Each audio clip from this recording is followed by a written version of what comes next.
മഹത്വം ഉണ്ടാകട്ടെ. ഈ പകൽക്കാലം നമുക്ക് നൽകപ്പെട്ടിരിക്കുന്ന ദൈവവചന ഭാഗത്തിനായിട്ട് നന്ദിയോടുകൂടെ സ്തുതിക്കുന്നു.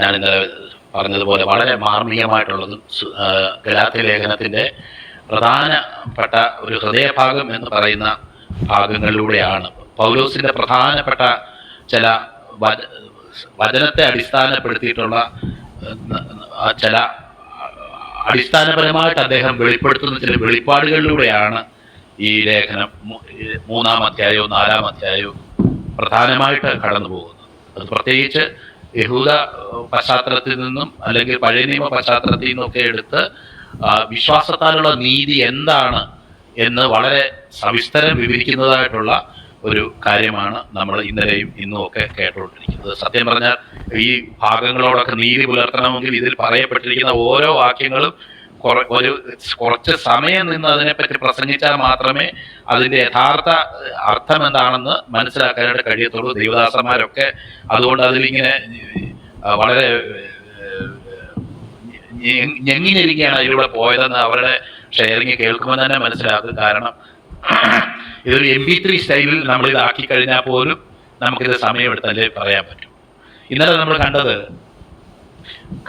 ഞാൻ ക്രിസ്തുവിൻ്റെ കൃപ വൃഥാവാക്കുന്നില്ല. പൗലോസിന്റെ ജീവിതത്തിൽ ഒരു കാര്യം തിരിച്ചറിഞ്ഞു. ന്യായപ്രമാണം പ്രവർത്തിച്ചിട്ട് എനിക്ക് ഏൺ ചെയ്യാൻ കഴിയുന്ന നീതി എന്ന് പറയുന്നത്, എന്നാൽ സൗജന്യമായി യേശുവിൽ വിശ്വസിക്കുന്നവന് ദൈവം സൗജന്യമായി നൽകുന്ന നീതിയുമായിട്ട് കമ്പയർ ചെയ്യുമ്പോൾ എൻ്റെ പ്രവൃത്തി കൊണ്ട് നേടുന്ന നീതി ഒന്നുമില്ല. ഈ സൗജന്യമായി ഞാൻ പാപിയാണെന്ന് വിശ്വസിക്കുകയും എന്നെ നീതീകരിക്കുകയും ചെയ്യുന്ന ദൈവമുണ്ടെന്ന് വിശ്വസിക്കുന്ന ഒരുത്തന് ദൈവം സൗജന്യമായി നൽകുന്ന നീതിയാണ് അഭിലഷണീയം. കാരണം എൻ്റെ സ്വയനീതി എനിക്ക് ഒരു നിലയിലും ദൈവത്തോട് അടുക്കുന്നതിന് എന്നെ ഉപകരിക്കുകയില്ല. അതുകൊണ്ട് കർത്താവ് ഇത്ര വലിയൊരു കൃപ എനിക്ക് വേണ്ടി കാൽവരി ക്രൂശിൽ എനിക്ക് വേണ്ടി നിവർത്തിക്കുകയും എനിക്കത് അവൈലബിൾ ആക്കി തരികയും ചെയ്തതുകൊണ്ട് ആ കർത്താവ് എനിക്ക് വേണ്ടി നേടിത്തന്ന കൃപ ഇത്തിരി പോലും, ഒരു തുള്ളി പോലും, ഒരു ഇച്ചിരി പോലും അതിനെ ഞാൻ വേസ്റ്റാക്കി കളയാനായിട്ട് ആഗ്രഹിക്കുന്നില്ല. എൻ്റെ സ്വയനീതിയിൽ ജീവിച്ച് ദൈവത്തിന്റെ നീതിയെ തള്ളിക്കളയാൻ ഞാൻ ആഗ്രഹിക്കുന്നില്ല. എൻ്റെ സ്വയനീതിയിൽ എനിക്ക് ജീവിക്കാൻ കഴിയുമെങ്കിൽ ദൈവത്തോടുള്ള പ്രാഗൽഭ്യത്തിൽ നിന്ന് ആ പ്രാഗൽഭ്യത്തിൽ തുടരാൻ കഴിയുന്നെങ്കിൽ ക്രിസ്തു മരിച്ചത് വെറുതെയാക്കുകയാണ് ഞാൻ ചെയ്യുന്നത്. എൻ്റെ കർത്താവ് എനിക്ക് വേണ്ടി എന്നെ സ്നേഹിച്ച് സ്വന്തം ജീവൻ നൽകിയ എൻ്റെ കർത്താവിന്റെ മരണം വൃഥാവാക്കി കളയാൻ ഞാൻ ഒരു കാരണവശാലും ആഗ്രഹിക്കുന്നില്ല എന്നുള്ള പൗലോസിന്റെ പ്രസ്താവനയാണ് 2-ാം അധ്യായം 21-ാം വാക്യത്തിൽ നമുക്ക് കാണാനായിട്ട് കഴിയുന്നത്. ബുദ്ധിയില്ലാത്ത ഗലാത്യരെ, എനിക്ക് ടൈം ഡിസ്ട്രിബ്യൂട്ട് ചെയ്തൊക്കെ പ്രസംഗിക്കണമെന്നുണ്ട്. എന്നാൽ അറിയാതെ ചില ഭാഗം അങ്ങ് പ്രസംഗിച്ച് പോകുമ്പോൾ അവിടെ വെറുതെ കയറി അങ്ങ് വാചാലമായി പോകും. അങ്ങനെ പ്രാധാന്യം കൊടുക്കേണ്ട ഭാഗത്തിന് പ്രാധാന്യം കൊടുക്കാനും പറ്റത്തില്ല. എന്നാൽ ഈ ഭാഗം വിട്ടേച്ച് പോകാൻ പറ്റുമോ എന്ന് ചോദിച്ചാൽ അത് അവിടെ തന്നെ നിന്ന് കൂടുതൽ ധ്യാനിക്കാനുള്ള ഒരു ടെംപ്റ്റേഷൻ എനിക്ക് വരികയും ചെയ്യും. ഇന്നെന്നാലും ഒന്ന് ടൈം ഡിസ്ട്രിബ്യൂട്ട് ചെയ്ത് ഈക്വലായിട്ട് ഒരു 3 പോയിന്റ് ടൈം ഡിസ്ട്രിബ്യൂട്ട് ചെയ്ത് പറയാനായിട്ടാണ് ഞാൻ ആഗ്രഹിക്കുന്നത്. അതിനായിട്ട് ദൈവം സഹായിക്കട്ടെ. ഇവിടെ പറഞ്ഞേക്കാണ്, ബുദ്ധിയില്ലാത്ത ഗലാത്യരെ, യേശുക്രിസ്തു ക്രൂശിക്കപ്പെട്ടവനായി നിങ്ങളുടെ കണ്ണിന് മുന്നിൽ വരച്ചു കിട്ടിയിരിക്കെ നിങ്ങളെ ക്ഷുദ്രം ചെയ്ത് മരിക്കിയത് നമുക്കറിയാം, നമ്മുടെ രക്ഷയോടുള്ള ബന്ധത്തിലും ദേശത്തെ സുവിശേഷീകരണത്തോടുള്ള ബന്ധത്തിലും സുവിശേഷീകരണത്തോടുള്ള ബന്ധത്തിലും നമ്മൾ പലപ്പോഴും നമ്മുടെ ഹൃദയത്തിൽ ഉണ്ടാകുന്ന ഒരു ചിന്തയാണ്. എന്നോട് പല വ്യക്തികളും ഷെയർ ചെയ്തിട്ടുണ്ട്, ബ്രദറെ ഇപ്പോഴത്തെ സുവിശേഷീകരണം ഒന്നും പോരെ ബ്രദറെ, ഇത് ശരിക്കും ഒരു അത്ഭുതവും അടയാളങ്ങളും ഒക്കെ നടന്ന് ഏലിയാവ് തീ ഇറക്കിയതുപോലെ മീരന് തീ ഇറക്കുന്ന ശുശ്രൂഷ നടക്കാതെ ഇവിടെ ഒന്നും നടക്കത്തില്ല ബ്രദറെ എന്നൊക്കെ പറഞ്ഞ് അത്ഭുതങ്ങളും അടയാളങ്ങളും നടക്കാത്തത് കൊണ്ടാണ് ഇവിടെ ഇന്ന് സുവിശേഷീകരണം നടക്കാത്തത്, മറ്റു പലരും യേശുക്രിസ്തുവിൽ വിശ്വസിക്കാത്തത് എന്നൊക്കെ ചിന്തിക്കുകയും അത് ദൈവദാസന്മാരുടെ എന്ന് പറഞ്ഞ് നടക്കുന്നവരുടെ കേവലം ഒരു കുറവും അവരുടെ ആത്മാർത്ഥത കുറവുമായിട്ട് പോലും കാണുകയും അവരെ ക്രിട്ടിസൈസ് ചെയ്യുകയും ചെയ്യുന്ന ഒരു കൂട്ടം ആൾക്കാരെ നമുക്ക് കാണാനായിട്ട് കഴിയും. വിശ്വാസബോധത്തിൽ തന്നെ ഉണ്ട്. എനിക്ക് ചില സമയങ്ങളിൽ അങ്ങനെയൊക്കെ തോന്നിയിട്ടുണ്ട്, ഇല്ലെന്ന് ഞാൻ പറയുകയില്ല. ആ കൂട്ടത്തിൽ നിന്ന് എന്നെ എക്സംപ്റ്റ് ചെയ്ത് പറയാനല്ല ഞാൻ ആഗ്രഹിക്കുന്നത്. എന്നാൽ അടിസ്ഥാനപരമായിട്ട് നമ്മളൊരു സത്യം വചനത്തിൽ നിന്ന് മനസ്സിലാക്കിയത് വളരെ ആവശ്യമാണ്. കാരണം ദൈവം ഒരു വ്യക്തി ദൈവത്തെ അറിയാനും രക്ഷിക്കപ്പെടാനും ഒക്കെ വേണ്ടി ദൈവം ഡിസൈൻ ചെയ്തേക്കുന്ന ദൈവത്തിന്റെ പദ്ധതി അനുസരിച്ച് ഉള്ള ദൈവം നൽകിയേക്കുന്ന വഴിയാണ് അവന്റെ വചനത്തിന്റെ പ്രസംഗം നിമിത്തം നമ്മൾ രക്ഷിക്കപ്പെടണം, അല്ലെങ്കിൽ ദൈവവചന മുഖാന്തരം നമ്മൾ രക്ഷിക്കപ്പെടണം. നമ്മൾ വീണ്ടും ജനിക്കാൻ വേണ്ടി ദൈവം വെച്ചിരിക്കുന്നതും നശിച്ചു പോകാത്തതും നിലനിൽക്കുന്നതുമായ ജീവനുള്ള വചനം എന്ന് നമ്മൾ അൺപെരിഷബിൾ സീഡ് എന്ന് പത്രോസ്ലിയുടെ ലേഖനത്തിൽ വായിക്കുന്നത് പോലെ, ഈ വചനത്തിന്റെ പ്രസംഗം കേട്ട് ഒരു വ്യക്തി രക്ഷിക്കപ്പെടുന്നില്ല എങ്കിൽ അവന് ലോകത്തിൽ വേറെ ഏതെങ്കിലും നിലയിലുള്ള ഒരു അത്ഭുതമോ അടയാളമോ യേശുക്രിസ്തു ആളത്വമായിട്ട് തന്നെ അവന്റെ മുന്നിൽ വന്ന് നിന്നാലോ അവൻ രക്ഷിക്കപ്പെടുമെന്ന് ഞാൻ ഒരിക്കലും വിശ്വസിക്കുന്നില്ല. കാരണം ഒരു വ്യക്തിക്ക് വീണ്ടുജനം നൽകാനും അവന്റെ ഹൃദയത്തിൽ ദൈവം ആരാണെന്നുള്ള വെളിപ്പാട് നൽകാനുമായിട്ട് ദൈവം വെച്ചിരിക്കുന്ന വ്യവസ്ഥയാണ് ഈ ദൈവത്തിന്റെ വചനം പ്രസംഗിക്കാൻ. നമുക്ക് ലാസറിന്റെ ഉപമയിൽ തന്നെ നമുക്ക് കാണാനായിട്ട് കഴിയും. അവിടെ യാതനാസ്ഥലത്ത് കടന്നുപോയ ചില വ്യക്തികൾ അവിടെ കിടന്നുകൊണ്ട് പറയുകയാണ്, അയ്യോ ഇതൊക്കെ സത്യമാണെന്ന് ഞങ്ങളുടെ സഹോദരന്മാർക്ക് അറിയത്തില്ലല്ലോ, അതുകൊണ്ട് ദയവ് ചെയ്ത് ഞങ്ങളെ വിടണ്ട, ഈ ലാസറിനെ തിരിച്ച് പറഞ്ഞു വിട്ടിട്ട് അവരോടൊന്ന് പ്രസംഗിക്കാൻ പറയാമോ? അങ്ങനെയൊക്കെയുള്ള ചില റിക്വസ്റ്റ് ഒക്കെ അവിടെ നടത്തുന്നുണ്ട്. കർത്താവ് പറയുകയാണ് അവർക്ക് മോശയും, അത് നമ്മൾ വായിക്കുന്നത് ലൂക്കോസിന്റെ സുവിശേഷം 16-ാം അധ്യായം ഭാഗം പറയും. നമ്മൾ പെട്ടെന്ന് പറഞ്ഞു പോകുമ്പോൾ വാക്കുകൾ അങ്ങോട്ടും ഇങ്ങോട്ടും പോകും. അത് ഈ ഭാഗത്തെക്കുറിച്ച് നിശ്ചയമില്ലാത്തത് കൊണ്ടല്ല, പെട്ടെന്ന് നമ്മൾ പറയുമ്പോൾ നാക്കിൽ ആ പ്രത്യേക വാക്ക് വരാത്തതുണ്ട്. ലൂക്കോസിന്റെ സുവിശേഷം 16-ാം അധ്യായം 29-ാം വാക്യം അവിടെ പറയുകയാണ്, അബ്രഹാം അവരോട് അവര് പറയുന്നത്, എനിക്ക് 5 സഹോദരന്മാരുണ്ട്, അവരും ഈ യാതനാസ്ഥലത്ത് വരാതിരിപ്പാൻ അവൻ അവരോട് സാക്ഷ്യം പറയട്ടെ. എന്റെ അതെ. അപ്പോഴാണ് ഉത്തരം പറയുന്നത്, അവർക്ക് മോശയും പ്രവാചകന്മാരും ഉണ്ടല്ലോ, അവരുടെ വാക്ക് അവർ കേൾക്കട്ടെ. ഈ 31-ാം വാക്യം, അവർ മോശയുടെയും പ്രവാചകന്മാരുടെയും വാക്ക് കേൾക്കാഞ്ഞാൽ മരിച്ചവരിൽ നിന്ന് ഒരുത്തൻ എഴുന്നേറ്റ് ചെന്നാലും വിശ്വസിക്കയില്ല എന്ന് ഉത്തരം. അപ്പൊ നമുക്ക് വളരെ ഭാരം തോന്നാം, ഇങ്ങനൊക്കെ ഉത്തരം പറഞ്ഞല്ലോ, എന്തെങ്കിലും ദൈവം ചെയ്യേണ്ടതായിരുന്നു. ലാസറിനെയോ ദൂതന്മാരെയോ മിഖായേലിനെയോ ഒക്കെ പറഞ്ഞു വിടേണ്ടതായിരുന്നു, എന്തുകൊണ്ട് വിട്ടില്ല എന്ന് നമുക്ക് തന്നെ അസ്വസ്ഥത തോന്നും. എന്നാൽ ദൈവത്തിന് ഈ വിഷയത്തിൽ ഒരു അസ്വസ്ഥതയും തോന്നുന്നില്ല. കർത്താവ് ഈ ലോകത്ത് വന്ന് താൻ 3.5 വർഷക്കാലം തന്നെ ശുശ്രൂഷ ചെയ്തപ്പോഴും ഈ ദൈവത്തിന്റെ വചനം പ്രസംഗിക്കുമ്പോഴാണ് ആ വീണ്ടുജനനം നടക്കുന്നതെന്നും, ഈ ദൈവത്തിന്റെ വചനമാണ് ഒരു വ്യക്തിയുടെ വീണ്ടുജനനത്തിനും നിത്യതയിലേക്ക് പോകാനുമായിട്ട് ദൈവം വെച്ചിരിക്കുന്ന ഉപാധി എന്നുള്ളതും, ആ വചനത്തിലൂടെയാണ് ഇതൊക്കെ നടക്കേണ്ടതെന്നും ദൈവം പ്ലാൻ ചെയ്തിരിക്കുന്ന ഒരു പദ്ധതിയാണ്. അതിലേക്ക് ചില വ്യക്തികളുടെ ശ്രദ്ധ തിരിക്കാൻ വേണ്ടി ചില അത്ഭുതങ്ങളും അടയാളങ്ങളും ഒക്കെ ചെയ്തു എങ്കിലും അത്ഭുതങ്ങളും അടയാളങ്ങളും അല്ല അടിസ്ഥാനപരമായ കാര്യം, മറിച്ച് ദൈവത്തിന്റെ വചനത്തിന്റെ പ്രസംഗമാണ്. ആ ദൈവത്തിന്റെ വചനത്തിന് അത് കേൾക്കേണ്ട രീതിയിൽ, പ്രസംഗിക്കേണ്ട രീതിയിലും കേൾക്കേണ്ട രീതിയിലും ഒരു വ്യക്തി കേൾക്കുകയും അത് പ്രസംഗിക്കപ്പെടുകയും ചെയ്താൽ നിശ്ചയമായിട്ടും ദൈവഹിതം അനുസരിച്ച് ഒരു വ്യക്തി വീണ്ടുജനനാനുഭവത്തിലേക്ക് വരും എന്നുള്ള കാര്യത്തിൽ യാതൊരു സംശയവുമില്ല. ഈ ദൈവവചനത്തിന്റെ വെളിപ്പാടിലൂടെയാണ് ഒരു വ്യക്തി കടന്നത്. ഇവിടെ പൗലോസ്ലിഹ ഇവിടെ പറയാണ്, ക്രിസ്തുവിനെ നിങ്ങളുടെ കണ്ണിന് മുന്നിൽ വരച്ചു കിട്ടിയിരിക്കുക. അതുപോലെ തന്നെ നമുക്കറിയാനായിട്ട് കഴിയും, പൗലോസ് തന്റെ പ്രസംഗത്തെ കുറിച്ച് 1 കൊരിന്ത്യർ ലേഖനത്തിൽ വായിക്കുമ്പോൾ, ഞാനും സഹോദരന്മാരെ നിങ്ങളുടെ അടുക്കൽ വന്നപ്പോൾ വചനത്തിന്റെയോ ജ്ഞാനത്തിന്റെയോ വൈഭവം കൂടാതെ എത്രേ ദൈവത്തിന്റെ സാക്ഷ്യം നിങ്ങളോട് പ്രസ്താവിച്ചത്. ക്രൂശിക്കപ്പെട്ടവനായ യേശുവിനെ അല്ലാതെ മറ്റൊന്നും അറിയാത്തവനായി നിങ്ങളുടെ ഇടയിൽ ഇരിക്കണമെന്ന് ഞാൻ നിശ്ചയിച്ചു. എന്ന് മാത്രമല്ല, നിങ്ങളുടെ വിശ്വാസത്തിന് മനുഷ്യരുടെ ജ്ഞാനമല്ല ദൈവത്തിന്റെ ശക്തി തന്നെ ആധാരമായിരിക്കേണ്ടതിന് എന്റെ വചനവും എന്റെ പ്രസംഗവും ജ്ഞാനത്തിന്റെ വശീകരണ വാക്കുകളും അല്ല, ആത്മാവിന്റെയും ശക്തിയുടെയും പ്രദർശനത്താൽ അത്രയാകുന്നു. I did not come to you with eloquence എന്ന ഒരു ഭാഗത്ത് നമ്മൾ വായിക്കും. ഞാൻ വാചാലതയോടെ അല്ല, ഒരുപക്ഷെ ഞാനിപ്പോ ഈ പ്രസംഗം മറ്റ് എന്നോട് കൂടെ പറഞ്ഞ ദൈവദാസന്മാരിൽ നിന്ന് വ്യത്യസ്തമാക്കാൻ ആഗ്രഹിക്കുന്നത് ഒരു മഴ പോലെ ചില ഇതിൽ നിന്ന് പറഞ്ഞിട്ടായിരിക്കും. ഒരു വാചാലതയിലല്ല ഇതിന്റെ കാര്യം ഇരിക്കുന്നത്. വാചാലതയിലൂടെ തൽക്കാലത്തേക്ക് ഒരു പുകമറ സൃഷ്ടിക്കാനൊക്കെ പറ്റും. പിന്നെ ഓരോരുത്തർക്കും ഓരോ ശൈലിയുണ്ട്, അത് അത്രേ ഉള്ളൂ. ഇതിന്റെ ഞാൻ പണ്ടേ പ്രസംഗിക്കുന്ന ഒരു ശൈലി ആയതുകൊണ്ടാണ്. അല്ലാതെ വാചാലതയിലൂടെ മാത്രം കുറെ നല്ല മലയാള പദങ്ങളും ഒക്കെ എടുത്ത് കുറെ കാവ്യാത്മകമായിട്ട് ഇതൊക്കെ പറഞ്ഞത് കൊണ്ടൊന്നും അല്ല ഈ പ്രസംഗം നടക്കുന്നത്. ഇതിന്റെ ഉള്ളിൽ ഈ ഒരു വ്യക്തിയുടെ ഹൃദയത്തിൽ വീണ്ടുജനനാനുഭവം പകരത്തക്കവണ്ണം ഇതിന്റെ ഉള്ളിൽ ആക്റ്റീവായിട്ട് വ്യാപരിക്കുന്ന ദൈവത്തിന്റെ വചനത്തിന്റെ ശക്തിയുണ്ട്. അത് അനേകർക്ക് നശിച്ചു പോകുന്നവർക്ക് മോക്ഷത്വം ആണെങ്കിലും രക്ഷിക്കപ്പെടുന്ന നമുക്ക് ദൈവശക്തിയായിട്ട് തീരുന്ന ഒരു ദൈവശക്തി ഇതിലൂടെ വ്യാപരിക്കുന്നു. പൗലോസ് പറയുന്നത്, എന്റെ വാചാലത കൂടിയിട്ട് ക്രൂശ് മറഞ്ഞു പോകാതിരിക്കേണ്ടതിന് വേണ്ടി ഞാൻ വാചാലതയോടുകൂടെ അല്ല നിങ്ങളുടെ അടുക്കൽ വന്നു. അപ്പോൾ എന്താണ് ഞാൻ പറയാൻ ആഗ്രഹിക്കുന്നു വെച്ച് കഴിഞ്ഞാൽ, ഈ ദൈവത്തിന്റെ വചനത്തിന്റെ പ്രസംഗം എന്ന് പറയുന്നത് ക്രിസ്തു ആരാണെന്നും ദൈവം ആരാണെന്നും മനുഷ്യന്റെ അവസ്ഥ എന്താണെന്നും ദൈവത്തിന് മനുഷ്യനെ കുറിച്ചുള്ള ദൈവീയ പദ്ധതി എന്താണെന്നും അവന് ഒരു വെളിപ്പാടായിട്ട് അവരുടെ ഹൃദയത്തിൽ എത്തിക്കത്തക്കവണ്ണം, ബുദ്ധിപരമായ ഒരു അറിവ് മാത്രമല്ല ഞാൻ ഉദ്ദേശിക്കുന്നത്, ഒരു വെളിപ്പാടായിട്ട് അവരുടെ ഹൃദയത്തിൽ അത് ലഭിക്കത്തക്കവണ്ണം അവരുടെ ഹൃദയത്തിൽ ഒരു വിശ്വാസം ജനിപ്പിച്ച് അവനെ വിശ്വാസത്തിലേക്ക് നടത്താൻ ശക്തിയുള്ള ഒരു വചനമായി. അതുകൊണ്ട് പുറമേ നിൽക്കുന്ന പലർക്കും ഇതൊക്കെ തോന്നും, ഇതൊക്കെ ഇപ്പൊ പറയുന്നത് എന്താ, ഒരു സ്ത്രീ കന്യകയായിരുന്നവൾ ഗർഭം ധരിച്ചു, മകനെ പ്രസവിച്ചു, അവൻ അനേകര പാപത്തിന് വേണ്ടി മരിച്ചു എന്ന് പ്രസംഗിക്കപ്പെടുന്നു, അതുകൊണ്ട് നമ്മുടെ പാപങ്ങൾ മോചിക്കപ്പെടുന്നു എന്നൊക്കെ പറഞ്ഞാൽ എന്ത് ബുദ്ധിക്ക് നിരക്കാത്ത വിഡ്ഢിത്തരമായി പറയുന്നതെന്ന് ചിലപ്പോൾ ഒരുപക്ഷെ ചിന്തിച്ചു പോകാം. എന്നാൽ ഈ വിഡ്ഢിത്തരത്തിൽ വിശ്വസിക്കാനും, ഈ വിഡ്ഢിത്തരമെന്നും ലോകം കാണുന്ന ഭോഷത്വമെന്നും ഇടർച്ചയെന്നും ലോകം കാണുന്ന ഈ സത്യം നമ്മുടെ ആത്മീയ ജീവിതത്തിന്റെ അടിസ്ഥാനമായി തീരത്തക്കവണ്ണം, അതിനെ ഏറ്റെടുക്കാൻ തക്കവണ്ണം ഇത് നമ്മുടെ മുന്നിൽ നമ്മുടെ ജീവിതത്തിന്റെ ഒരു പ്രത്യേക സമയത്ത് നമ്മുടെ കണ്ണിന് മുന്നിൽ ഇത് വരച്ചു കിട്ടപ്പെട്ടു. ദൈവത്തിന്റെ പരിശുദ്ധാത്മാവിനാൽ വരച്ച് ലഭിക്കപ്പെട്ടു. ചില ദൈവഭക്തന്മാരുടെ വചന ശുശ്രൂഷയാൽ അത് വരച്ച് നമ്മുടെ ഹൃദയത്തിൽ അത് വലിയൊരു വെളിപ്പാടായിട്ട് നമ്മുടെ ഹൃദയത്തിലേക്ക് വന്നു.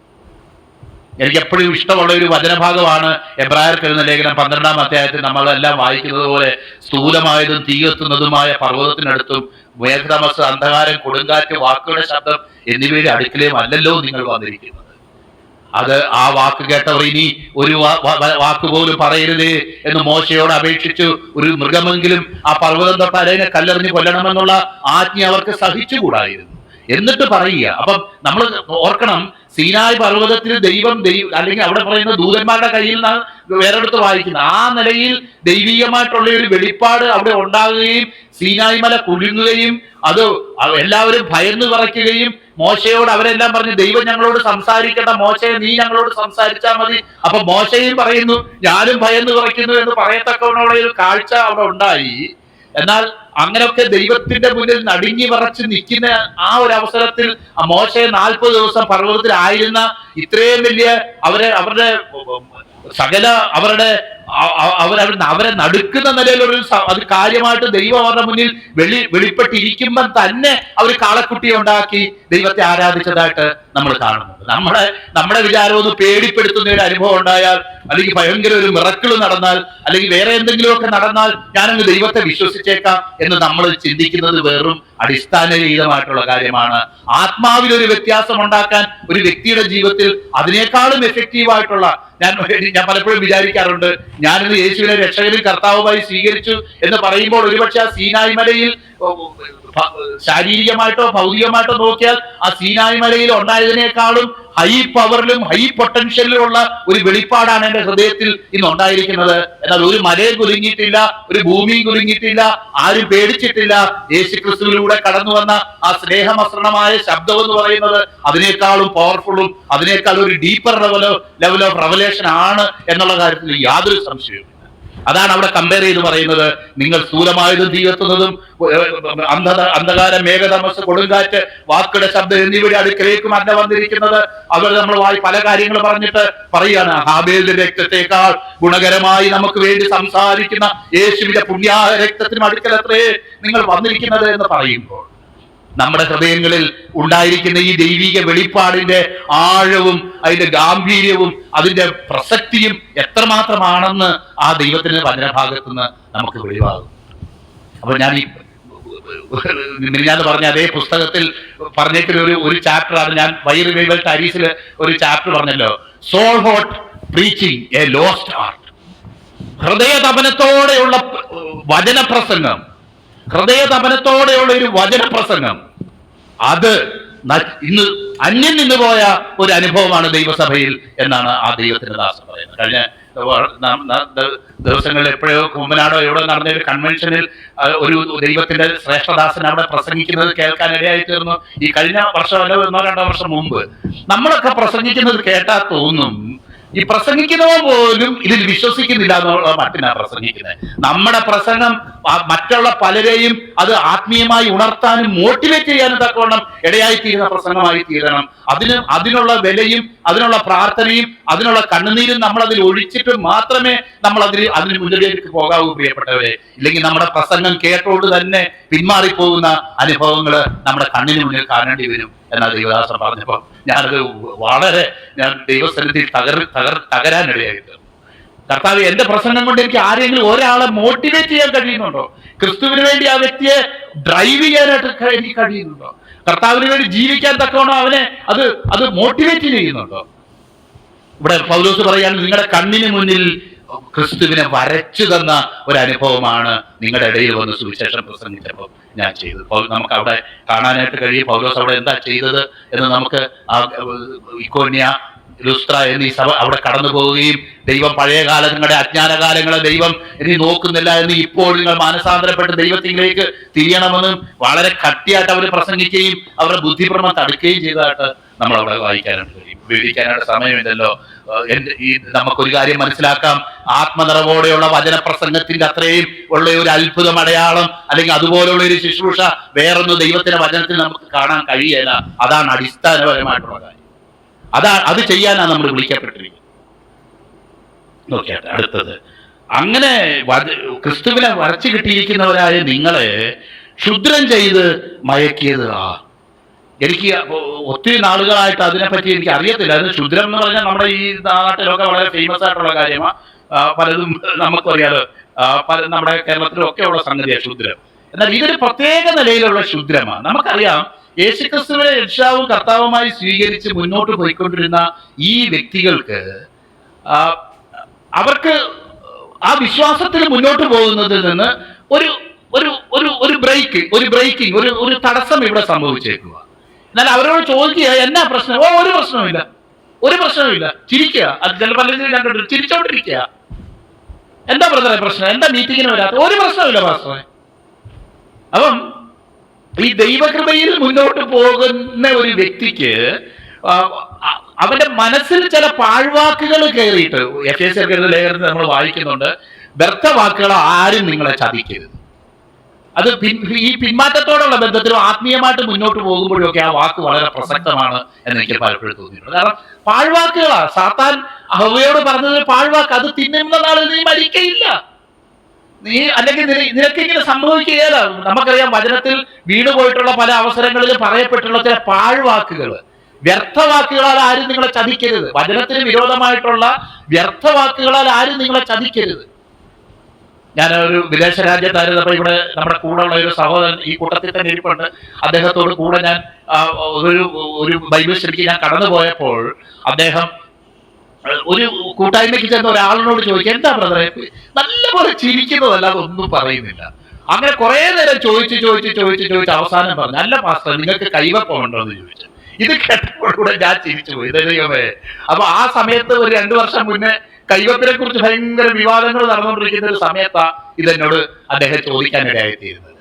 അപ്പൊ ഞാൻ പറയുന്നത്, ഇതുപോലുള്ള ചില വാക്കുകള് മറ്റു പലരും മിസ്ഇന്റർപ്രറ്റ് ചെയ്യുകയും തെറ്റിദ്ധാരണ പരത്തുകയും ചെയ്തിട്ട് ആത്മീയ പക്വതയോടെ ഇത് കാണാൻ കഴിയാത്ത ചില വ്യക്തി ജീവിതങ്ങളിലേക്ക് മനസ്സിലേക്ക് ഇത് പോകുമ്പോൾ, നമ്മളിപ്പോ നല്ല അവിയൽ കഴിച്ചുകൊണ്ടിരിക്കുന്നതിന്റെ ഇടയ്ക്ക് ഒരു റബ്ബർ കഷ്ണം നമ്മുടെ വയറ്റിലേക്ക് പോയാൽ അവിയലൊക്കെ ദഹിക്കും, റബ്ബർ കഷ്ണം ദഹിക്കത്തില്ല എന്ന് പറയുന്നത് പോലെ പലപ്പോഴും നമ്മുടെ ജീവിതത്തിൽ ദഹിക്കാത്ത ചില കഷ്ണങ്ങളായിട്ട്, അത് എനിക്ക് തോന്നുന്നു ഇന്റലക്ച്വൽ സ്നോബറിന്നോ എന്തോ അതിന് പറയുമോ എനിക്ക് അറിയത്തില്ല, അതുപോലെ ചില വാക്കുകൾ അത് ഉപയോഗിക്കപ്പെട്ടിട്ടുണ്ട്. കാരണം നമുക്ക് അർത്ഥമറിയാത്ത ആഴമറിയാത്ത ചില വാക്കുകളും ചില തിയോളജിയിലും ഒക്കെ പോയി നമ്മളങ്ങ് പെടും. അവര് നമ്മളെന്തെങ്കിലും ചോദിക്കുമ്പോൾ അതിനൊരു ഉത്തരം പറയും. ആ ഉത്തരം പറഞ്ഞതിനെ പറ്റി ചോദിക്കുമ്പോൾ ആദ്യം പറഞ്ഞത് പറയും. ഇങ്ങനെ ഒരു സൈക്ലിക് ആയിട്ട് എന്താ ആ ഒരു വോർട്ടക്സിൽ നിന്ന്, ആ ഒരു ചുഴിയിൽ നിന്ന് രക്ഷപ്പെടാൻ പറ്റാത്തതുപോലെ ഉള്ള ചില ഇന്റലക്ച്വൽ ആയിട്ടുള്ള സൗണ്ടിങ് ആർഗ്യുമെന്റ്സ് കൊണ്ട് നമ്മുടെ വിരുദ് തെറ്റിച്ച് കളയുന്ന നിലയിലുള്ള ചില ക്ഷുദ്രങ്ങൾ ഞാൻ പലപ്പോഴും കണ്ടിട്ടുണ്ട്. ഇടി വെട്ടിയ തെങ്ങ് പോലെ നിൽക്കുന്ന ചില വിശ്വാസികൾ. അത് അങ്ങനെ പറഞ്ഞത് ക്ഷമിക്കണം. കാരണം എന്താണെന്ന് വെച്ച് കഴിഞ്ഞാൽ, വിശ്വാസത്തിൽ വളരെ തീഷ്ണതയോടുകൂടെ മുന്നോട്ട് പോകുന്ന ഒരു അനുഭവമായിരുന്നു. എന്നാൽ പെട്ടെന്ന് ചില ചില കൺഫ്യൂഷൻസ് മനസ്സിലേക്ക് കടന്നു വരികയും, എന്നാൽ ഈ കൺഫ്യൂഷൻ തുറന്നു പറയുമല്ലോ. ഇപ്പൊ നമുക്കൊക്കെ കൺഫ്യൂഷൻ വരെ, എന്റെ ജീവിതത്തിൽ ഏറ്റവും കൂടുതൽ സംശയമുള്ള ഒരു വ്യക്തിയാണ് ഞാൻ. എന്നാൽ ഈ സംശയം ഞാൻ എന്നിൽ തന്നെ വെച്ചോണ്ടിരിക്കുകയല്ല ചെയ്യുന്നത്. അത് ദൈവസന്നിധിയിൽ പറയാനും പ്രാർത്ഥിക്കാനും, എന്നേക്കാൾ സീനിയറായിട്ടും എനിക്ക് സഹായം ചെയ്യുന്നതായിട്ടുള്ള സഹോദരങ്ങളോട് അത് പറഞ്ഞ് അവരുടെ സഹായം അവൈൽ ചെയ്യാനും ഒക്കെ ദൈവം ഇടയാക്കിയിട്ടുള്ളതുകൊണ്ട് ഒരു ഇതിൽ കുടുങ്ങിക്കിടക്കാനായിട്ട് ദൈവം ഇടയാക്കിയിട്ടില്ല. എന്നാൽ സംശയങ്ങളുണ്ട്. അപ്പോൾ ആരെങ്കിലും എന്തെങ്കിലും, നമുക്കറിയാമല്ലോ ചില ആൾക്കാർ ചെയ്യുന്നതാ. ഇപ്പൊ ഒരു കുടുംബജീവിതത്തിലാണെങ്കിൽ തന്നെ ഭാര്യയെ പറ്റിയോ ഭർത്താവിനെ പറ്റിയോ ഒരു സംശയ വിചാരം പുറത്തുനിന്ന് ആരെങ്കിലും വന്ന് പറഞ്ഞു കഴിഞ്ഞാൽ തന്നെ വീട്ടിൽ കടന്നു വന്നിട്ട് അത് തന്റെ പങ്കാളിയോട് പങ്കുവെക്കുന്നവനല്ലേ അത് ക്ലിയർ ചെയ്യാൻ പറ്റുള്ളൂ. അത് മനസ്സിൽ വെച്ചോണ്ട് പുറത്തു പറയാതെ വേറെ നിലയിൽ ഇങ്ങനെ പെരുമാറിക്കൊണ്ടിരിക്കുന്ന ഒരു അനുഭവം പോലെയാ പല വ്യക്തികളും വിശ്വാസ ജീവിതത്തിൽ പെരുമാറിക്കൊണ്ടും മുന്നോട്ട് പോയിക്കൊണ്ടിരിക്കുന്നത്. എന്നാൽ കാര്യം വളരെ സിമ്പിളാ. കഴമ്പുള്ള കാര്യങ്ങളൊന്നും അല്ല. ഞാൻ ഓർക്കുന്നുണ്ട്, ഒരു സഹോദരൻ ഒരിക്കൽ, ഒരു ഹൈന്ദവ പശ്ചാത്തലത്തിൽ കടന്നു വന്ന സഹോദരൻ വളരെ പിന്മാറ്റത്തിൽ കടന്നുപോയി. അങ്ങനെ ഞാൻ അദ്ദേഹത്തിന്റെ വീട് അന്വേഷിച്ച് അങ്ങനെ ചെന്ന് അദ്ദേഹത്തെ കണ്ടുമുട്ടി. ഞാൻ ചോദിച്ചു, എന്താ ബ്രദറെ പ്രശ്നം എന്താ? അത് എന്റെ അപ്പൻ രക്ഷിക്കപ്പെടാതെ മരിച്ചുപോയി. അത് വചനത്തിൽ പറഞ്ഞിട്ടുണ്ട്, നീ കർത്താവായ യേശു ക്രിസ്തു വിശ്വസിക്കുക, എന്നാൽ നീ നിന്റെ കുടുംബവും രക്ഷ പ്രാപിക്കും എന്ന് പറഞ്ഞിട്ടുണ്ടല്ലോ. അതനുസരിച്ച് ദൈവം എന്റെ ജീവിതത്തിൽ വാഗ്ദത്തം ചെയ്തില്ല ബ്രദറെ. അതുകൊണ്ട് ഞാൻ ഈ വിശ്വാസം നീക്കാൻ തീരുമാനിച്ചിട്ടില്ല. ഞാൻ പറഞ്ഞു, എന്റെ ബ്രദറെ അതൊന്നെടുത്ത് വായിച്ചു നോക്ക് ബ്രദറെ. ആ ജയിലറോടും കൂടെയുള്ളവരോടും സുവിശേഷം അറിയിച്ചിട്ട് പറയുകയാണ്, കർത്താവായ യേശു ക്രിസ്തു വിശ്വസിക്കുക, നീ നിന്റെ കുടുംബവും രക്ഷ പ്രാപിക്കുക. അപ്പൊ ആ കുടുംബത്തിലുള്ള വ്യക്തികളോടൊക്കെ വചനം പറഞ്ഞു കഴിഞ്ഞു. അല്ലാതെ ഒരു കുടുംബത്തിലുള്ള ഒരാൾ രക്ഷിക്കപ്പെട്ടാൽ അവന്റെ ജീവിതത്തിൽ അവന്റെ കുടുംബത്തിലുള്ള എല്ലാവരും രക്ഷിക്കപ്പെടുന്നുള്ള ഗ്യാരണ്ടി അല്ല ഇവിടെ കൊടുത്തേക്കുന്നത്. ആ രാത്രിയിൽ വചനം കേട്ട എല്ലാവരും അത് അക്സെപ്റ്റ് ചെയ്യുന്നെങ്കിൽ അവർ രക്ഷിക്കപ്പെടുന്ന പറഞ്ഞതിന്റെ അർത്ഥം. പിന്നെ ഒരു കുടുംബത്തിൽ ഒരു വ്യക്തി രക്ഷിക്കപ്പെട്ടാൽ ആ കുടുംബത്തിലുള്ള മറ്റുള്ളവർ രക്ഷിക്കപ്പെടാനുള്ള സാധ്യതയുണ്ട്. അതിൽ ഈ വചനം ആധാരമാക്കി എടുക്കേണ്ട ആവശ്യമൊന്നും ഇല്ല എന്ന് പറഞ്ഞിട്ടും ആ സഹോദരൻ കൺവിൻസ്ഡ് ആണ്. കാരണം എന്താണെന്ന് വെച്ച് കഴിഞ്ഞാൽ ഇതൊരു പൊതിയാത്തേങ്ങ പോലെ, ഇതൊരു ദഹിക്കാത്ത റബ്ബർ കഷ്ണം പോലെ അവന്റെ ഹൃദയത്തിൽ കയറി.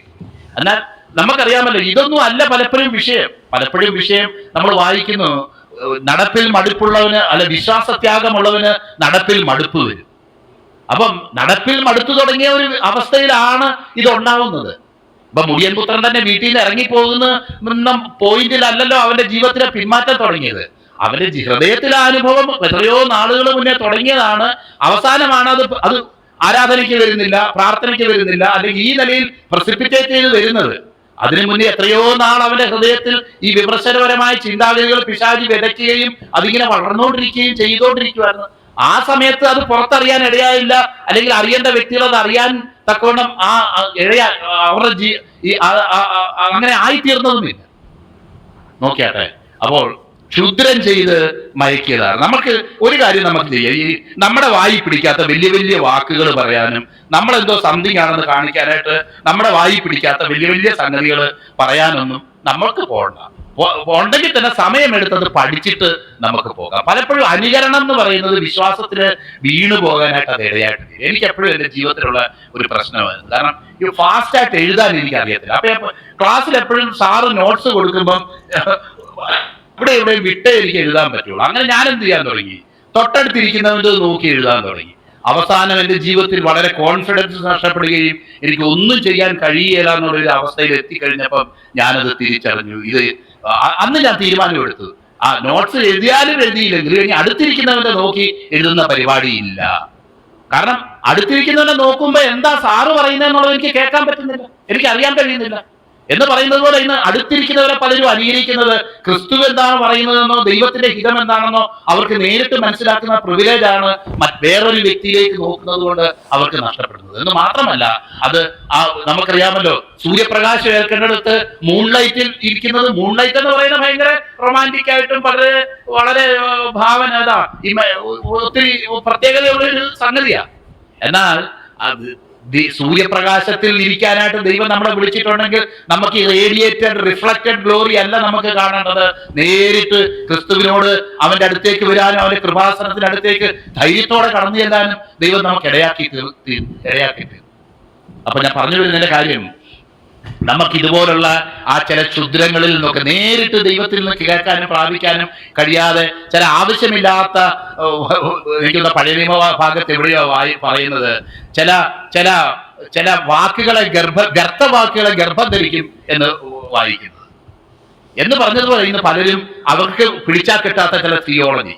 ഇപ്പൊ ഞാൻ ഉദാഹരണം പറയും, ഹൈപ്പോസ്റ്റാസിസ് അല്ലെങ്കിൽ വേറെ ഏതെങ്കിലുമൊക്കെ ഞാൻ കേട്ടു, എനിക്ക് തോന്നി ഇത് 2-3 പഠിച്ച് ചില സ്ഥലത്തൊക്കെ പറഞ്ഞാൽ ഗംഭീരമായിരിക്കുമല്ലോ എന്ന് വെച്ച് ഞാൻ പോയി എന്ന് പറയാൻ പോവുക. എന്നാൽ ഇത് എൻ്റെ കയ്യിൽ തിയോളജിയുടെ പുസ്തകങ്ങളുണ്ട്, അല്ലെങ്കിൽ ഇത് റെഫർ ചെയ്യാനുള്ള ഗ്രീക്ക് ഇംഗ്ലീഷ് ഇതുണ്ട്, പല സാധനങ്ങളും എനിക്ക് സമാധാനമായിട്ട് ഇത്ര സമയമെടുത്തത് പഠിച്ച് എന്താണെന്ന് മനസ്സിലാക്കി പറയാവുന്നതേ ഉള്ളൂ. ഇത് വേറൊരാൾ പറയുന്നത് കേട്ട് അനുകരിക്കേണ്ട ഒരാവശ്യം എനിക്കില്ല. അപ്പൊ അങ്ങനെ പറയാൻ തുടങ്ങുമ്പോൾ ഇത് ഒരു നില കിട്ടാത്ത ഒരു അനുഭവത്തിൽ വിശ്വാസ ജീവിതം അനുകരണമായിട്ട് മുന്നോട്ട് പോകുന്നത് നമുക്ക് കാണാനുണ്ട്.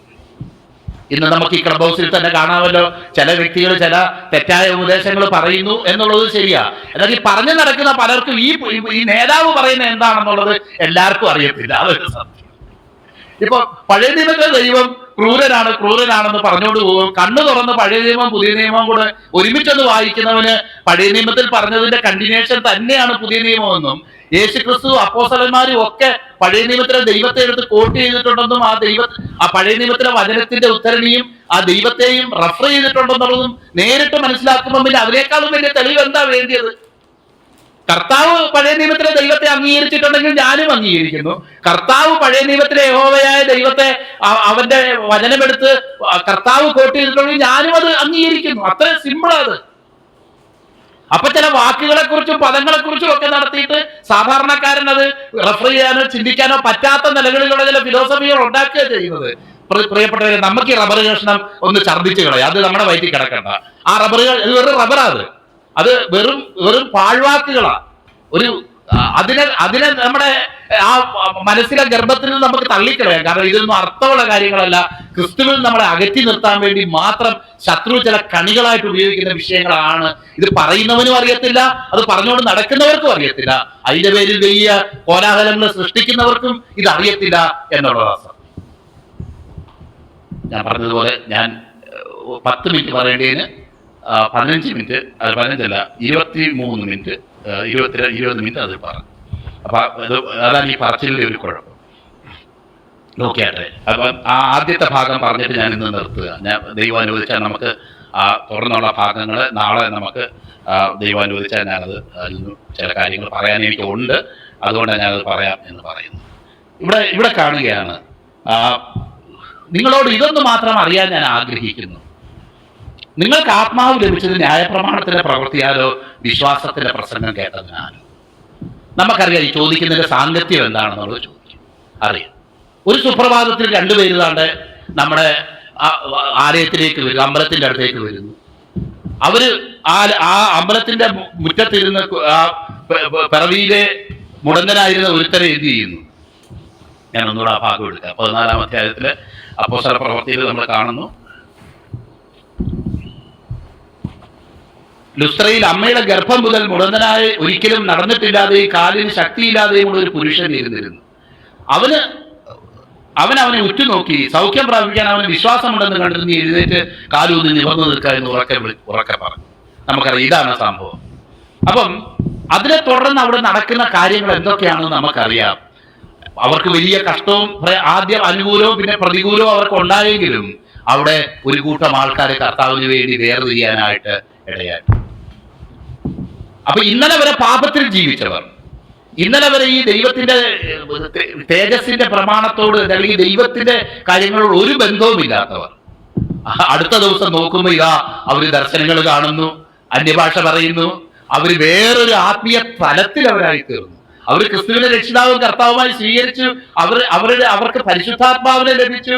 പൗലോസ് ഏത് നിലയിൽ കഴിഞ്ഞ ദിവസം ആ മുടന്തനെ സൗഖ്യമാക്കിയോ അതുപോലെ തന്നെ ഈ ഇന്നലെ വരെ പാപത്തിൽ നടന്നവരും അല്ലെങ്കിൽ അങ്ങനെ നടന്നവരൊക്കെ ഇന്ന് അവര് തന്നെ അത്ഭുത പ്രവർത്തികൾ ചെയ്യുകയും പരിശുദ്ധാത്മാവിൽ ശുശ്രൂഷിക്കുകയും പരിശുദ്ധാത്മാവിന്റെ അല്ലെങ്കിൽ ആ നിലയിൽ പരിശുദ്ധാത്മാവ് പ്രാപിക്കത്തക്കവണ്ണമുള്ള നിലയിൽ അവരെ ഈ ആരെയാണോ പൗലോസ് അതിനുവേണ്ടി അല്ലെങ്കിൽ ദൈവം ഉപയോഗിച്ച ആരെയാണോ ദൈവം ഈ വെളിച്ചത്തിലേക്ക് കൊണ്ടുവന്നത് പൗലോസ് മുഖാന്തരം, അവരെ ആ നിലയിൽ ചെയ്യുന്നതിന് ആ നിലയിൽ ദൈവീയ കാര്യങ്ങൾ കൈകാര്യം ചെയ്യാനായിട്ട് ഉള്ള ഒരു നിലയിലേക്ക് കൊണ്ടുവന്നു.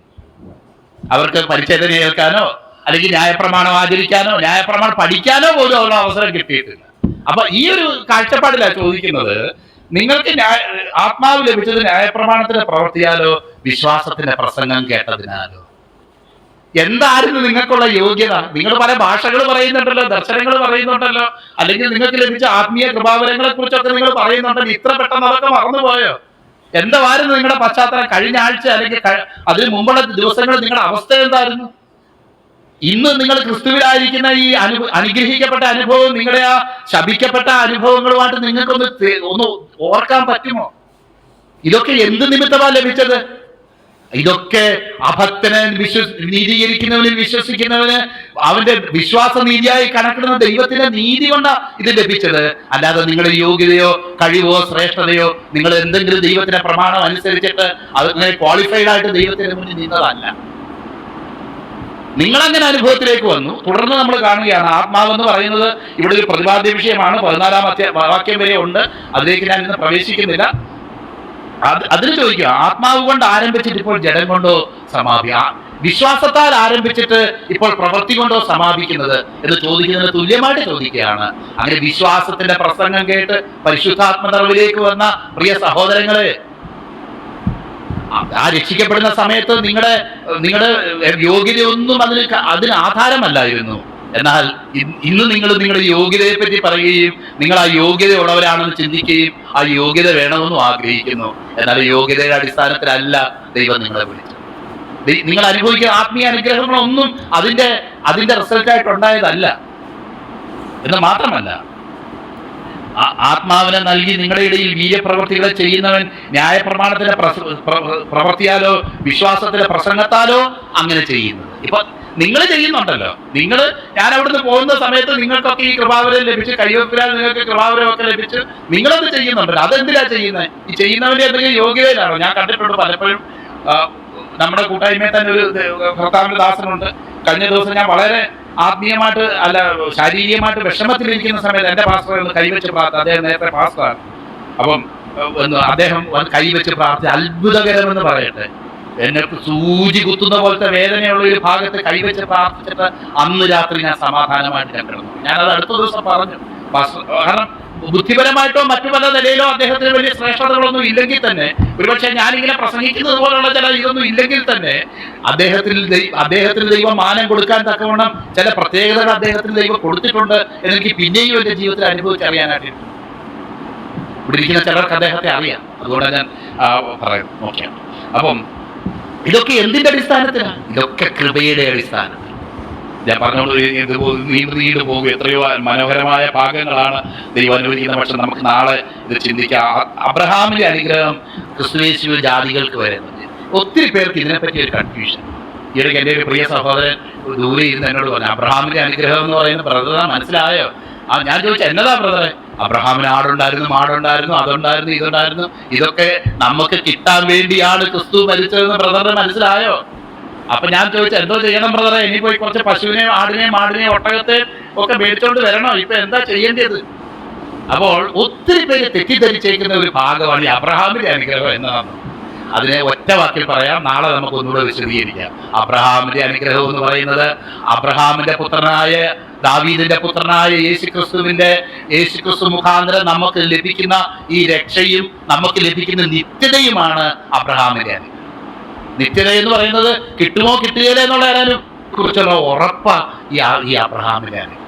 എബ്രായർക്ക് എഴുതുന്ന ലേഖനം 6-ാം അധ്യായം വായിക്കുമ്പോൾ അവിടെ കാണുന്നുണ്ട്, ദൈവം വാഗ്ദത്തത്തിന്റെ അവകാശികൾക്ക് 2 കാര്യങ്ങളും കൂടെ കൊണ്ട് ദൈവം ഉറപ്പ് കൊടുത്തു. ദൈവം ഒരിക്കൽ ആണയിട്ടു, ദൈവം അത് ഒരിക്കൽ വാഗ്ദത്തം ചെയ്തു. എന്നിട്ട് പറയുകയാണ്, ഈ വാഗ്ദത്ത അല്ലെങ്കിൽ ആ വാക്യം ഞാൻ മറന്നു, പെട്ടെന്ന് അതിന്റെ തുടക്കം ഞാൻ ഒരു മിനിറ്റ്. അപ്പോ എന്താണ് അബ്രഹാമിന്റെ അനുഗ്രഹം എന്നുള്ളത് വളരെ വ്യക്തമായിട്ട് ഈ ഭാഗങ്ങളിൽ എഴുതിയിട്ടുണ്ട്. എന്നാൽ വചനം അറിയാതെ ഒത്തിരി പേര് അതിനെ തെറ്റായിട്ട് വ്യാഖ്യാനിച്ച് ഇപ്പോഴും പശുവും ആടും മാടും ഒക്കെ വരും. പശു ആടും മാടും ഒന്നും വരത്തില്ല എന്നല്ല പറയുന്നത്. എന്നാൽ പുതിയ നിയമത്തിൽ ദൈവത്തിന്റെ വചനത്തിൽ നൽകപ്പെട്ടിരിക്കുന്ന ആത്മീയ അനുഗ്രഹങ്ങളുമായിട്ട് തട്ടിച്ചു നോക്കുമ്പോൾ, ഇപ്പൊ ഞാനിപ്പോ പറയുക, ഞാൻ ഒരിടത്ത് വന്ന് എൻ്റെ ഇപ്പൊ ബിജോ ബ്രദറിന്റെ വീട്ടിൽ പോയി ഞാൻ ഭക്ഷണം, അദ്ദേഹത്തിന്റെ സഹധർമ്മിണി നല്ലപോലെ കുക്കൊക്കെ ചെയ്തു തരുന്ന ആളാണ്. അപ്പം ഞാൻ പോയിട്ട് അവിടെ പോയിട്ട് തിരിച്ചു വന്നപ്പോൾ എന്നോട് ചോദിക്കുക, എന്താ അവിടുന്ന് തന്നെ? നല്ലൊരു ഗ്ലാസ് ചൂടുവെള്ളം തന്നെന്ന് പറഞ്ഞാൽ ഒരു പക്ഷെ അദ്ദേഹത്തെ അപമാനിക്കുന്ന പോലെ ആകത്തില്ലേ? എന്ന് പറയുന്നത് ക്രിസ്തുവിന്റെ അടുത്ത് വന്നിട്ട് എന്താ നിങ്ങൾക്ക് കിട്ടിയത്? ഓ, ആടും മാടും ഒക്കെ കിട്ടുമെന്ന് എനിക്ക് മനസ്സിലായി. ഇത് എന്താ ഈ പറയുന്നത്? സ്വർഗത്തിലുള്ള സകല ആത്മീയ അനുഗ്രഹത്താലും നിങ്ങളെ ക്രിസ്തുവിൽ അനുഗ്രഹിച്ചിരിക്കുന്നു എന്ന് പറയുമ്പോൾ ആ അനുഗ്രഹങ്ങൾ നമ്മൾ ഈ പറയുന്ന അനുഗ്രഹങ്ങളുമായിട്ട് തട്ടിച്ചു നോക്കുമ്പോൾ ഒന്നുമില്ല. അല്ല, പഴയ നിയമത്തിൽ അതായിരുന്നു കൂടുതൽ ഹൈലൈറ്റ് ചെയ്യപ്പെട്ടത്. എന്നാൽ പുതിയ നിയമത്തിൽ ദൈവത്തിന്റെ വലതുഭാഗത്തിരിക്കുന്നിടമായി എനിക്ക് ദൈവത്തിന്റെ വലതുഭാഗം ഒന്ന് കാണണമെന്നുണ്ട്. കാരണം നമുക്കുള്ള എല്ലാ റൈറ്റും വെച്ചേക്കുന്ന ഈ ദൈവത്തിന്റെ വലതുഭാഗത്താണ്. അപ്പം ഈ ദൈവത്തിന്റെ വലതുഭാഗത്ത് ഇരിക്കുന്നിടമായ ഉയരത്തിലുള്ളത് അന്വേഷിപ്പീൻ. അപ്പോൾ ഞാൻ പറഞ്ഞുകൊണ്ട് വരുന്ന വിഷയം, ഈ ദൈവം നമുക്ക് ലഭിക്കാൻ പോകുന്ന തേജസ് വിചാരിച്ചാൽ ഈ ലോകത്തിലെ കഷ്ടങ്ങൾ സാരമില്ല എന്നുണ്ടെന്നു. നൊടുനേരത്തേക്കുള്ള ലഘുവായ കഷ്ടങ്ങൾ അത്യന്തം അനവധിയായി തേജസ്സിന്റെ നിത്യകനം ഞങ്ങൾക്ക് പ്രാപിക്കാൻ ഇടവരുന്നു. എത്രയോ ദൈവത്തിന്റെ വചനങ്ങൾ നമുക്കിതിന് ഉപോത്ബലകമായിട്ട് നമുക്ക് കാണാനായിട്ട് കഴിയും. എബ്രായർക്ക് 6-ാം അധ്യായം അതിന്റെ അവസാന ഭാഗത്ത് വായിക്കുന്നു. അതിന്റെ 16-ാം വാക്യം, തങ്ങളെക്കാൾ വലിയവനെ കൊണ്ട് ഒരു മനുഷ്യൻ സത്യം ചെയ്യുന്നത് ഉറപ്പിനായി സകല വാദത്തിന്റെയും തീർച്ചയാകുന്നു. ദൈവവാഗ്ദത്തത്തിന്റെ അവകാശികൾക്ക് ആലോചന മാറാത്തത് എന്ന് അധികം സ്പഷ്ടമായി കാണിച്ചു കൊടുക്കാൻ ഒരു ആണയാലും ഉറപ്പ് കൊടുത്തു. അങ്ങനെ നമ്മുടെ മുമ്പിൽ വെച്ചിട്ടുള്ള പ്രത്യാശ പിടിച്ചുകൊള്ളുവാൻ ശരണത്തിനായി ഓടി വന്നെന്നാ. അപ്പൊ നമ്മൾ ഓടി വന്നത് എന്തിനാ? എബ്രായ വിശ്വാസികളോട് പറയാം, നമ്മൾ എന്തിനാ ഓടി വന്നേ? ഈ ആടിനെയും മാടിനെയും സ്വീകരിക്കാനും അതിനെ ഹൈലൈറ്റ് ചെയ്തുകൊണ്ട് പോകാനും അല്ല നമ്മൾ ഓടി വന്നത്. നമ്മുടെ മുമ്പിൽ വെച്ചിരിക്കുന്ന പ്രത്യാശ പിടിച്ചുകൊള്ളാനാ, ഈ നിത്യത പിടിച്ചുകൊള്ളാനാ. അല്ലെങ്കിൽ ദൈവശില്പിയായി നിർവചിച്ച അടിസ്ഥാനമുള്ളതുമായ പട്ടണം കണ്ട് ഈ ലോകത്തിൽ പരദേശിയെന്ന് എണ്ണി ജീവിച്ച അബ്രഹാമിന്റെ അതേ വിശ്വാസം പിന്തുടർന്നുമാണ് നാം വന്നിരിക്കുന്നത്. നമ്മുടെ മുന്നിൽ വെച്ചിരിക്കുന്ന പ്രത്യാശ പിടിച്ചുകൊള്ളുവാനാ നാം ഓടി വന്നത്. പ്രത്യാശ പിടിച്ചുകൊള്ളുവാനായിട്ട് ശരണത്തിനായി ഓടി വന്ന നാം മാറിപ്പോകാത്തതും ദൈവത്തിന് ബോഷ്ക്ക് പറയാൻ കഴിയാത്തതുമായ 2 കാര്യങ്ങളാൽ ശക്തിയുള്ള പ്രബോധനം പ്രാപിപ്പാൻ ഇടവരുന്നു. എന്നിട്ട് പറയാം, ആ പ്രത്യാശ അപ്പൊ പ്രത്യാശ പിടിച്ചുകൊള്ളാനാ ഓടി വന്നേ. ആ പ്രത്യാശ നമുക്ക് ആത്മാവിന്റെ ഒരു നങ്കൂരമാകുന്നു എന്ന് പറയും. ഞാൻ പറയാൻ ആഗ്രഹിക്കുന്ന വിഷയം, പ്രിയപ്പെട്ടവരെ, നമ്മൾ ഈ ലോകത്തിലെ കുറച്ച് ആടും മാടും ഇതിനൊന്നും വേണ്ടി ഓടി വന്നവരല്ല. നമ്മൾ അബ്രഹാമിന്റെ അനുഗ്രഹം പ്രാപിക്കാനായിട്ട് ഓടി വന്നവരാണ്. എഫേസ്യർക്ക് എന്ന ലേഖനം 1-ാം അധ്യായം 13-14 വാക്യങ്ങൾ അനുസരിച്ച് നമുക്കൊരു നിത്യത ഉറപ്പുണ്ട്. നമുക്ക് നിത്യതയിൽ ദൈവം അനേക കാര്യങ്ങൾ കരുതുന്നുണ്ട്. ദൈവം നമുക്ക് പല കാര്യങ്ങളും അവിടെ കരുതി വെച്ചിട്ടുണ്ട് എന്നുള്ള ആ ദൈവം നമുക്ക് നൽകുന്ന അവകാശത്തിന്റെ ഉറപ്പിന് വേണ്ടി അവകാശത്തിന്റെ അച്ചാരമായ വാഗ്ദത്തത്തിന് പരിശുദ്ധാത്മാവ് എനിക്ക് ദൈവസന്നിധിയിൽ കുറച്ച് നേരം ആരാധിക്കണം എന്ന് തോന്നുക. കാരണം അത്ര ആഴമായിട്ട് പറഞ്ഞേക്ക്, എനിക്ക് സ്വർഗം ഉറപ്പാണ്, ദൈവത്തിന് അനുഗ്രഹങ്ങൾ ഉറപ്പാണ്. ഈ ലോകത്തിൽ കഷ്ടങ്ങളുണ്ടെങ്കിലും എനിക്ക് ദൈവം നൽകിയ എല്ലാ അനുഗ്രഹങ്ങളും ഉറപ്പാണ് എന്ന് എനിക്ക് പറഞ്ഞു തരാനായിട്ട് അവന്റെ അവകാശത്തിന്റെ അച്ചാരമായ വാഗ്ദത്തത്തിന് പരിശുദ്ധാത്മാവിനാൽ നമ്മൾ മുദ്രയിട്ട് വിരിക്കും. ഈ പരിശുദ്ധാത്മാവ് കാണിക്കുന്നത് എന്താ?